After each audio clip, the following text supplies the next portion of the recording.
and welcome to my wrap up of all the things that I read during August. I'm filming this on the last day of the month, so I feel very organized right now. Without further ado, let's get into the books that I read and did not read. I finished 8 books this month, so I'll start with one of the ones that I finished. And that would be Under the Whispering Door by TJ Klune. This is a standalone and it's a fantasy book, and it's kind of in that cozy space, but if you're reading it and you think, I hate this protagonist, same.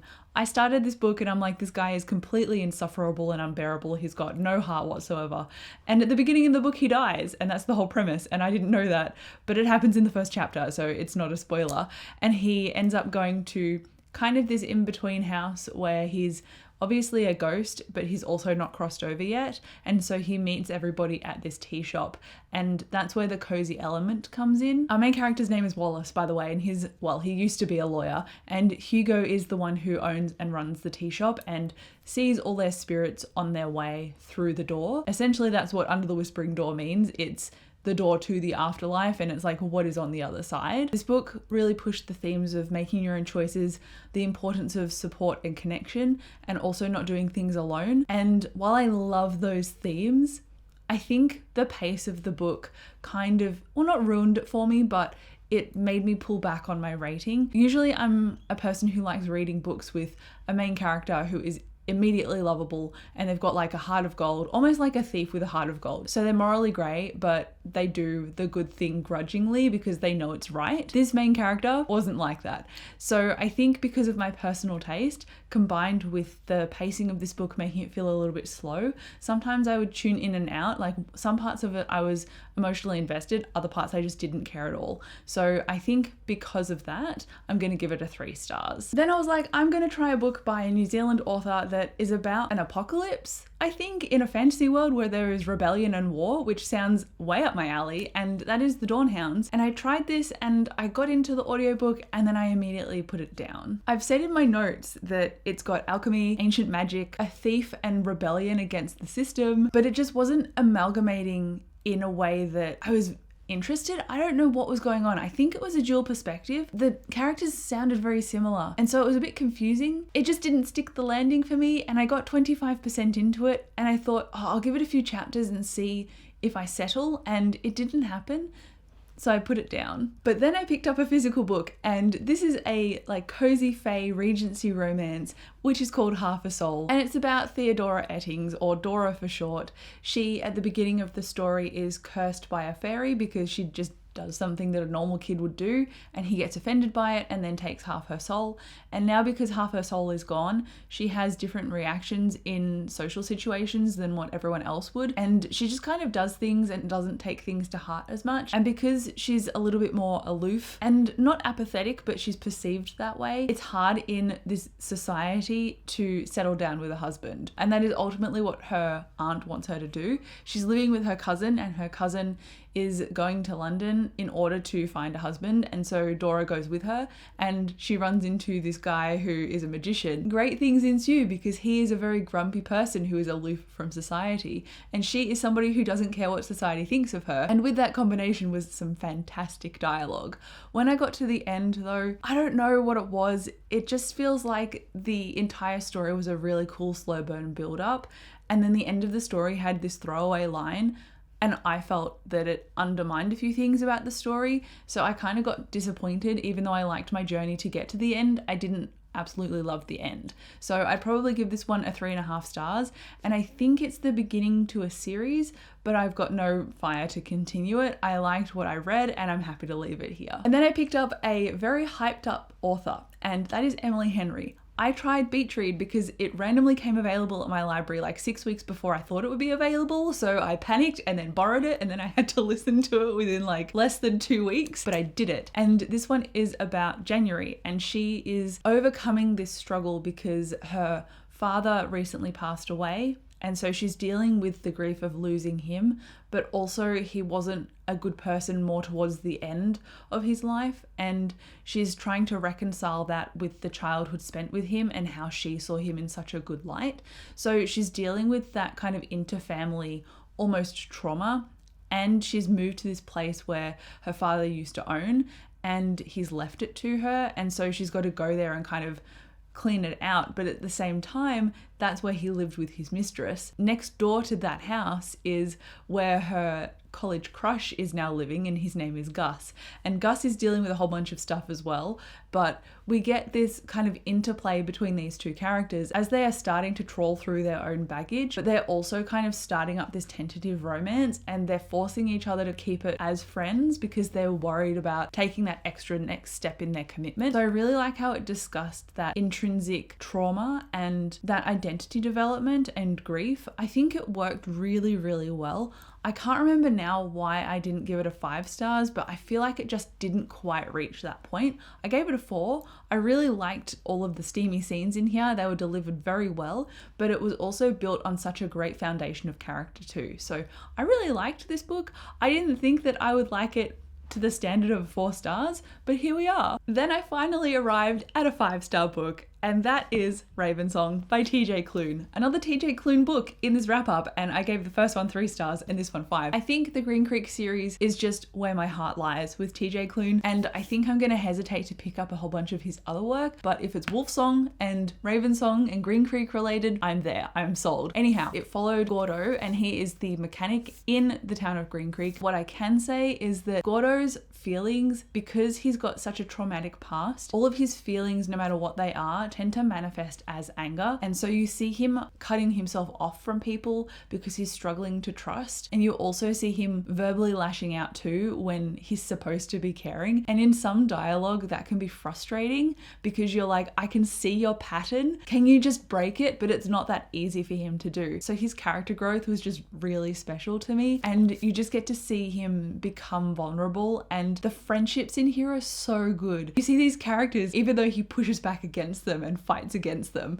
they're like, bro, I'm here for you. It's fine. You can be angry at me. I don't care. So it's really nice to see that support network, and it's just so good. Also, the humor in here, like even though this deals with darker topics, even though there are werewolves and magic and there's a lot of tension in certain parts as well, the humor and the dialogue is just so fantastic. This whole cast and this town just feels so lived in to me. The fact that they feel like they're so real, and the way that this story is woven into the seams of Green Creek is just so good. 5 stars. Amazing. I also did a reading vlog during the month of August, and in that reading vlog, this book featured, which is Payback's a Witch. This one is kind of in the same vein as John Tucker Must Die, in the sense that there is a revenge plot here. Our main character, Emmy, has moved away from her town. She's gone to Chicago and tried to build her own life there. But when she's away from the town, the magic that she's grown up with starts to leave her. And now when she's come back, she's revisited by the magic again, and she's got it all back. So while this magic is hitting her and she's starting to get reacquainted with this town again after being away for 10 years, she's running into all these people that she used to know in school, and now they are grown up as adults. And there's this whole structure in this town where everyone kind of knows everybody. It's a very small town vibe. And those town names go back hundreds of years to the original founders of the town. And because there's that history here, there is a tournament and jockeying for power. And this tournament in recent days has mostly been dominated by this one particular house.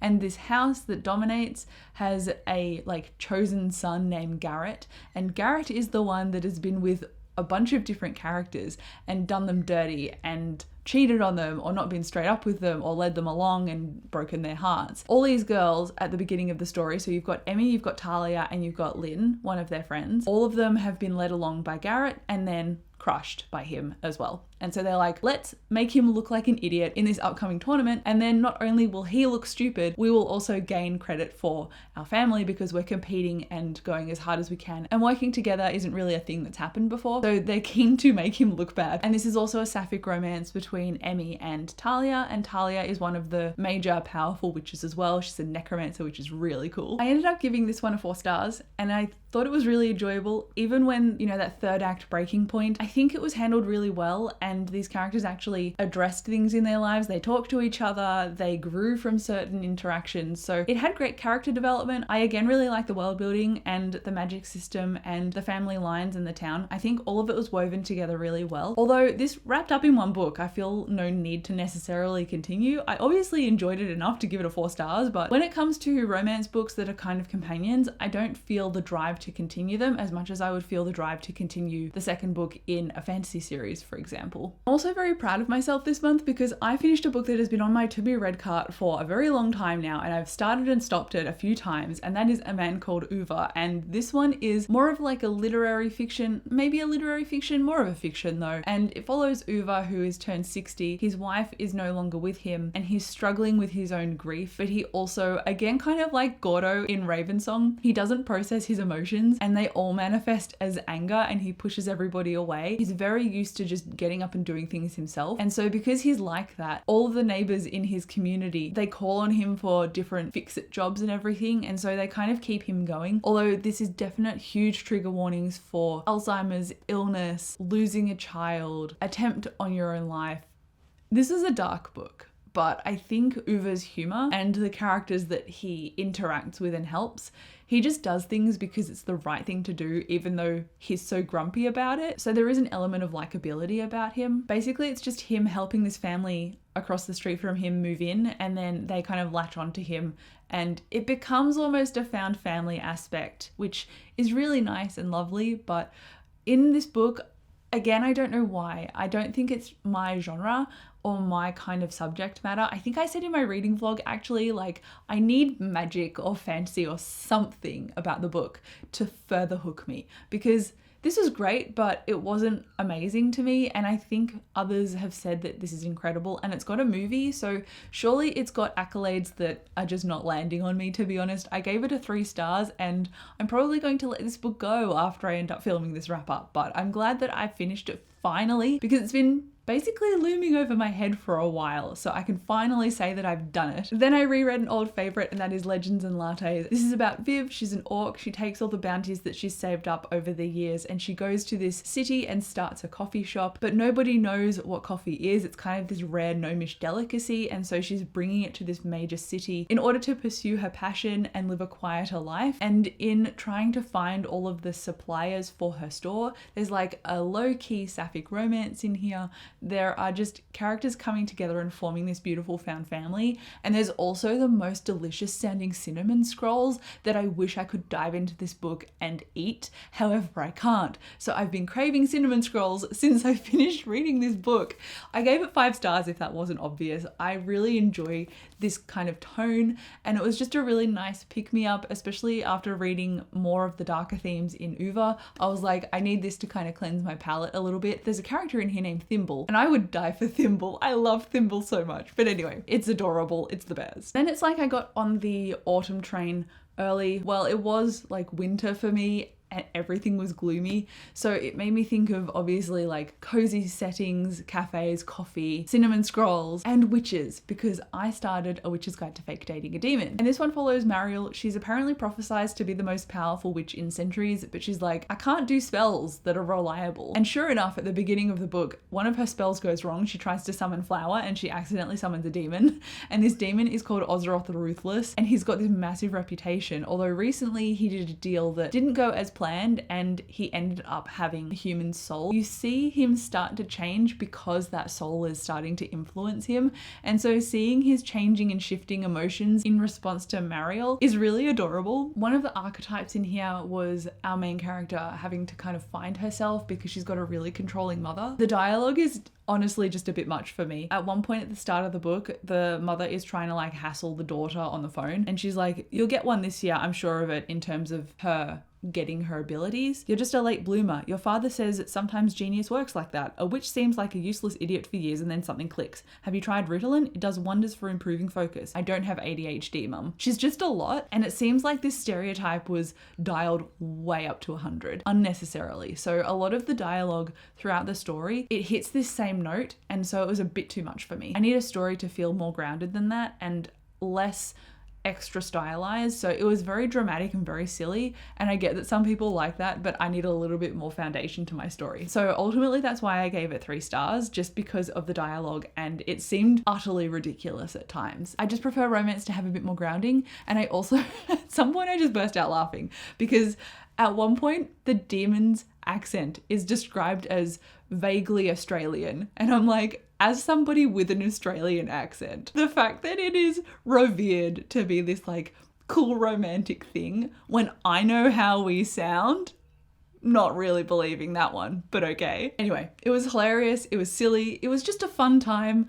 The steamy scenes were very well described. The plot was fine, I guess. I liked the semblance of character development we got. The friends, again, were a little bit much. Not going to be keeping it after this wrap up, which I feel is kind of a theme. I've gone through a lot of books lately that are 3 stars and fine. The cover is a lot cooler than the story inside, in my opinion, and we'll leave it at that. And then in a move that I completely surprised myself with, I finally said yes to the audiobook for Men-at-Arms at the library. And this one is the Terry Pratchett story in his Discworld series. I think it's book 15, but it's technically the sequel to Guards, which I read in January. So at least I'm continuing series loosely.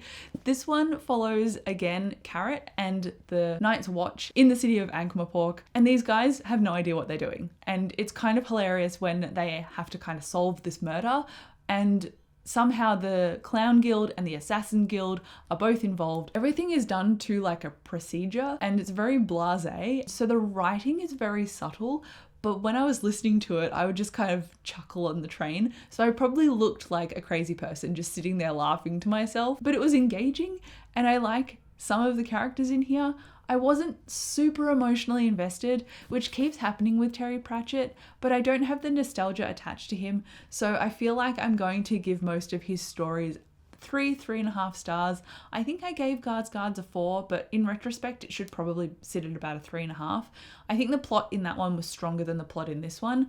It kind of felt like it was just the background and these characters were just going about doing things, and then at the end that's when everything really became a lot stronger in the plot. But I, again, wasn't emotionally invested. Like, things happened to the characters and I was like, oh cool, that was a thing that happened. I didn't have an emotional response. It was a 3.5, and ultimately I'm just proud that I ended up finishing it before September because I put it on my September TBR. So there you go, I actually did something on time. I'm incredibly surprised. Those are all of the things that I read in August. I can't believe I finished 8 books. Let me know if you've read any of these down below in the comments and what you rated them to see if we are anywhere similar in our ratings. I would love to know. But thank you so much for watching this video. I'll come chat to you down in the comments and I'll see you in my next video. Bye.